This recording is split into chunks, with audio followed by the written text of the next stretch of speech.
అన్నీ ఇచ్చింది ఆయన కదా, ఆయన కోసం నువ్వు ఏమంటే అప్పుడప్పుడే కదా, అప్పుడప్పుడే కదా నువ్వు ఇచ్చేది, రోజు ఇచ్చేస్తావా? రోజు ఇవ్వడానికి మన దగ్గర ఏమైనా ఉన్నాయా? పని రోజు ఇవ్వడానికి దేవుడు మనల్ని రోజు ఏమైనా అడిగాడా? ఏమడిగాడు? రోజంతా దేవునిలో ఉండు, దేవుణ్ణి స్తుతించు, దేవుణ్ణి గనపరచు. అలా చెప్పి పని చేసుకోవద్దాం లేదు. మళ్ళీ ఇక్కడ నేను పని మానేసి స్తుతి అన్నావు అనుకోండి, గెట్ అవుట్ అంటాడు. మళ్ళీ పని చేసుకుంటూ దేవునితో మనం ఏం చేయాలి?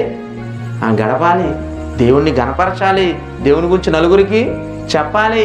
నోరు విప్పితే ఎవరి గురించి మాట్లాడాలి? దేవుని గురించి మాట్లాడాలి. ఆలోచిస్తే ఎవరి గురించి ఆలోచించాలి? దేవుని గురించి ఆలోచించాలి. ఎందుకు అనుకున్నారు? మనిషికి మానసికమైన వ్యాధులు ఎక్కువైపోయాయి.